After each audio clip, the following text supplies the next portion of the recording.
Sustentáculos, por José Eli da Veiga. Professor José Eli da Veiga, bom dia. Como a sociedade, de um modo geral, vem reagindo às questões ligadas à sustentabilidade?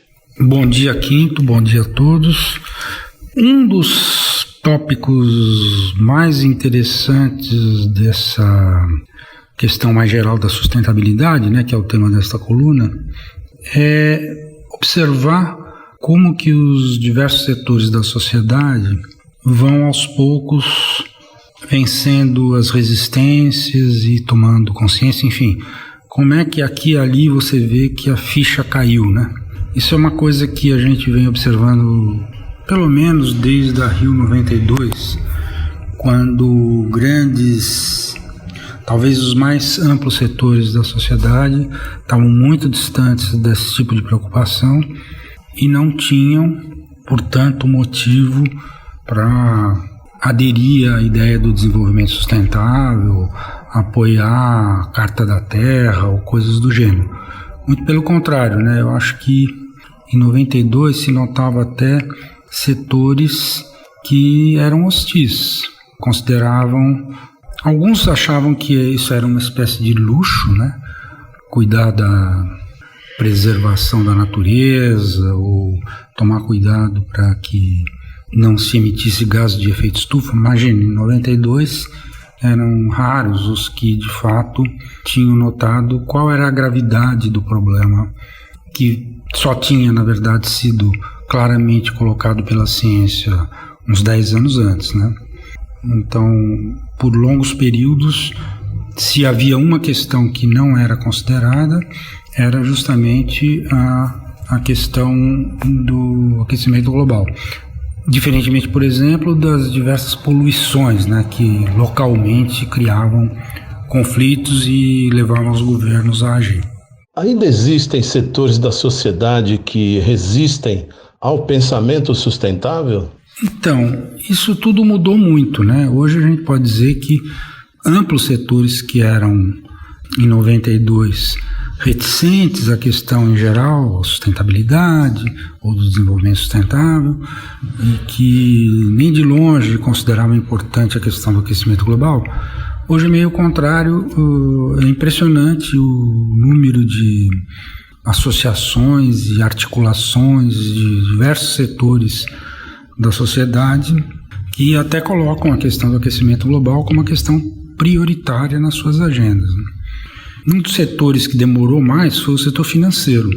Por exemplo, lá por 2015, quando estava nas vésperas da Conferência de Paris, o balanço era assim: alguns segmentos do setor privado, financeiro privado, estavam começando a falar nos green bonds, títulos verdes, vamos dizer assim, mas era ainda uma coisa muito incipiente e muito distante da discussão científica e da discussão mesmo dos próprios economistas, a respeito da questão.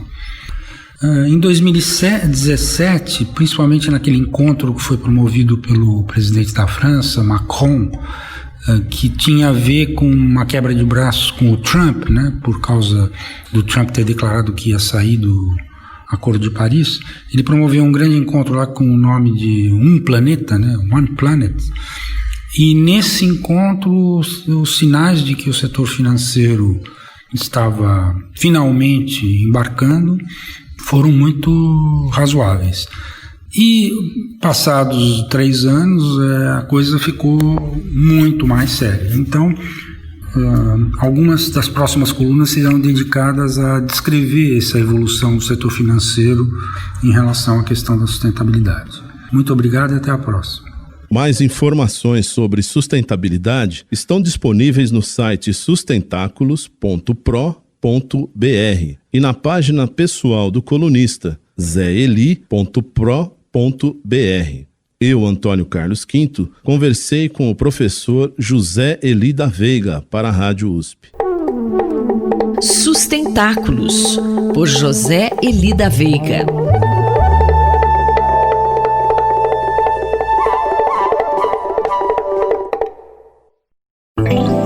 Cidade para Todos, por Raquel Ronick. Professora Raquel Ronick, parece que o Executivo está querendo mesmo votar o PL 3267, que muda o Código Brasileiro de Trânsito. Do que se trata esse projeto de lei, hein? Bom dia. Bom dia, Sandra. Bom dia, ouvintes da Rádio USP. Pois é, na terça-feira dessa semana, quase entrou na pauta do Senado um projeto de lei, o PL 3267, do Executivo, que já tinha sido aprovado na Câmara Municipal, que muda o Código Brasileiro de Trânsito. E muda, na verdade, tornando a vida mais fácil de infratores no trânsito. Então, o que é? Basicamente, as mudanças consistem em aumentar o período de validade das carteiras de habilitação de 5 para 10 anos, mas principalmente aumentar o número de pontos em multas que um motorista pode fazer em função das suas infrações sem perder a sua carteira. Na verdade, essa proposta, de flexibilização também já foi apelidada de PL da morte. E por que ela foi apelidada de PL da morte? As multas e a pontuação na carteira têm a ver, é uma medida para desestimular, digamos assim, os maus motoristas, aqueles que colocam as outras pessoas que estão também no trânsito em perigo. E, na verdade, o que esse PL procura fazer é melhorar a vida dessas pessoas. Professora Raquel Ronick, será que esse projeto de lei foi feito porque muita gente está sofrendo com essas pontuações na carteira e isso está muito injusto? A coisa mais impressionante é assim, na verdade, a gente tem uma média de 40 mil mortos no trânsito no Brasil anualmente. Esse número, o último número que a gente tem, é um pouco superior a 33 mil e se refere ao ano de 2018. Além disso, além das mortes, nós temos os acidentados, que acabam muitas vezes também ficando com lesões para a vida inteira. Esse número, então, é muito maior, ele ultrapassa 200 mil por ano.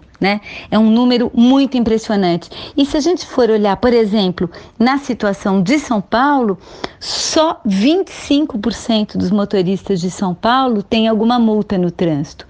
E só 12% desses motoristas têm mais do que 3 multas. Então, nós estamos falando de uma quantidade muito pequena de infratores que efetivamente tem que perder sua carteira, porque essa é uma das medidas para a gente conseguir diminuir um trânsito que mata e um processo de circulação e mobilidade que é responsável pela morte.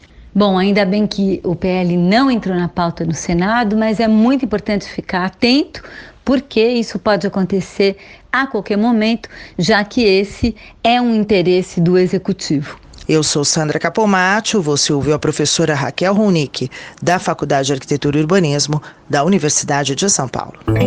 Cidade para Todos, por Raquel Ronick.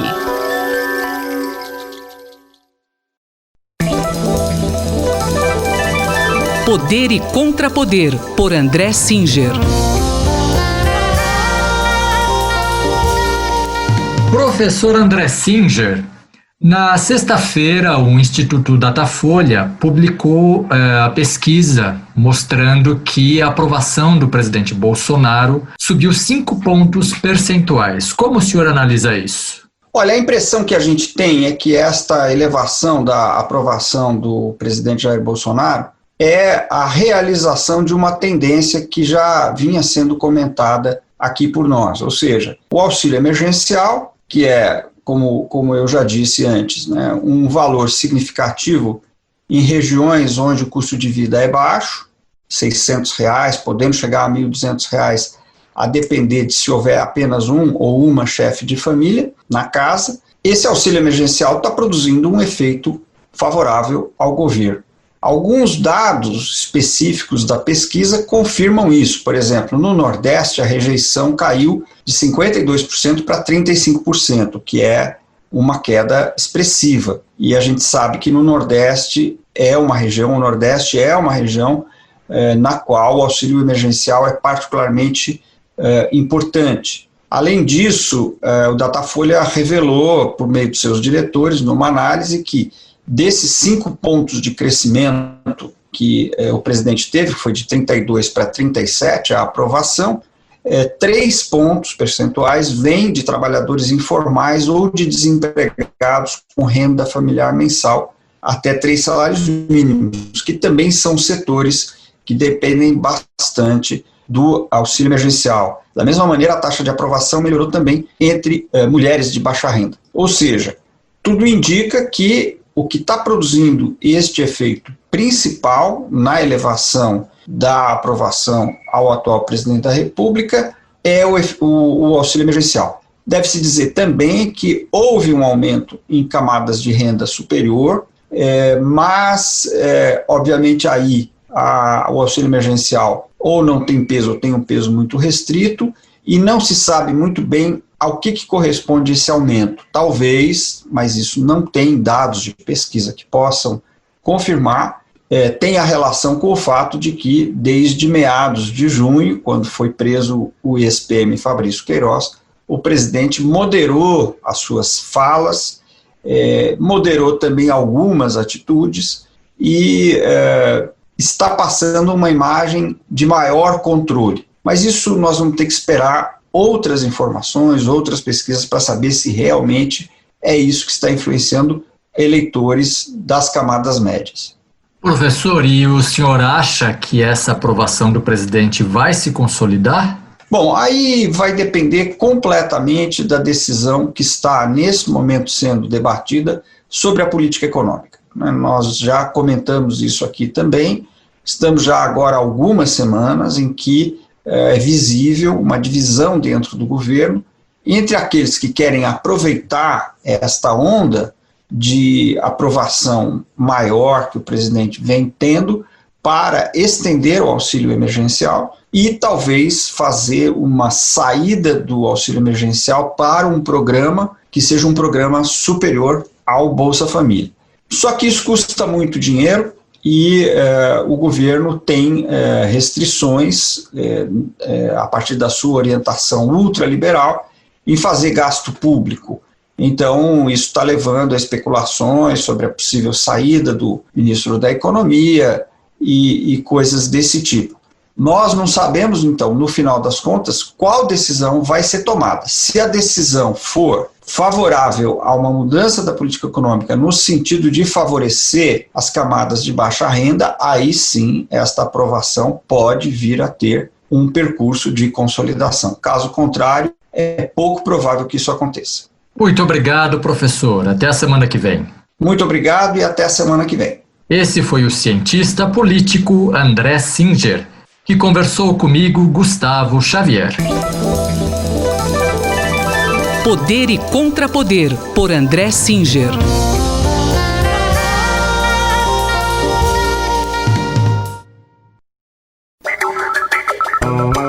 Espaço em Obra, por Guilherme Wisnik. Olá, professor Guilherme Wisnik. Qual vai ser o tema da sua coluna de hoje? Oi, Márcia. Hoje a minha coluna aqui é sobre o filme documentário Banco Imobiliário, do Miguel Antunes Ramos, que é um jovem diretor. Esse é um documentário que foi feito e lançado em 2016, mas agora ele está disponível no site da Embaúba Filmes, então está tendo um relançamento, o que é uma boa ocasião para esse comentário aqui, para os ouvintes da Rádio USP. O filme é sobre o mercado imobiliário em São Paulo e ele penetra, digamos assim, as entranhas do processo do mercado imobiliário, porque ele se dá em várias frentes, digamos assim. O filme ele acompanha alguns corretores, né? Então ele mostra, digamos, o cotidiano da vida da corretagem, tanto os corretores na rua prospectando terrenos, chegando, conversando com as pessoas, quanto também os corretores nos estandes, falando dos seus momentos de venda, né, descrevendo o processo de venda, o estresse, né, uma atividade sem fim de semana, totalmente precarizada, mas ao mesmo tempo exposta de repente a lucros muito grandes. Então tem esse lado, e tem também, digamos, o lado mais invisível, que é toda a produção que acompanha isso, por exemplo, maquetes dos edifícios com a produção das árvores de plástico e tudo aquilo, ou então os vídeos, imagens e filmes em render que criam as propagandas, né? E depois também até as pessoas que, digamos, a ponta mais precarizada do processo, aquelas que ficam segurando placas numa esquina ou dançando fantasiados de Peppa Pig na hora dos lançamentos imobiliários. O filme tem também entrevistas com funcionários em altos cargos das empresas, né, das construtoras, e que servem, o filme em grande medida ele adota uma postura seguindo, digamos, o cinema filosofia de Eduardo Coutinho, que é procurar não demonizar, isso é, não trazer ideias preconcebidas vindas de fora, e deixar pela própria voz dos personagens e pela própria exposição nua e crua do modo como as coisas acontecem, que, digamos assim, um discurso político ou ideológico sobre aquilo emerja por si mesmo, né? E é isso que vai acontecendo. O filme começa brilhantemente numa cerimônia de entrega das chaves para os compradores de um desses condomínios, né? E isso acontece dentro de uma garagem, em cadeiras de plástico, com carros passando, que a gente vai sentindo sempre o contraste entre o sonho vendido naquelas imagens. Inclusive, uma das pessoas que cria os vídeos chega a dizer, num certo momento, uma espécie de ato falho, né, que ele diz: nós vendemos o sonho, a emoção, e a gente, através do nosso trabalho, a gente obriga as pessoas a ficarem felizes, né? E aí, digamos então, o contraste entre essas realidades. O filme ele é permeado de imagens, de cenários assim, digamos, muito falsificados, né? Coisas, estandes de venda, coisas de gesso, de fórmica, de coisas muito provisórias e precárias, ao mesmo tempo que brilhantes e limpas, né? E imagens de demolição, porque é disso que se trata, a demolição permanente de uma cidade que vai ficando para trás, para que uma nova cidade emerja, né, com todos os lucros envolvidos, tanto nas demolições quanto nas construções, né. Outras estratégias interessantes aparecem também, como as de placemaking, né, por exemplo, a Odebrecht Properties, no bairro do Butantã, compra toda uma área e resolve investir em grande escala naquela área, e aí ela precisa, digamos, reposicionar aquele bairro, aquelas ruas vazias, aquilo um tanto abandonado, e uma das estratégias é criar um food park, né, colocar os food trucks e atrair pessoas jovens, né, para uma coisa assim, mais de uma animação urbana, que na verdade, no fundo, é uma estratégia de valorização imobiliária. Então, com isso, eu queria recomendar muito esse filme, né, no site da Embaúba Filmes, para que vocês assistam e percebam esses processos subterrâneos que significam e que constroem verdadeiramente a nossa cidade. Este foi o professor Guilherme Wisnik, que conversou comigo, Márcia Vanza. Espaço em Obra, por Guilherme Wisnik.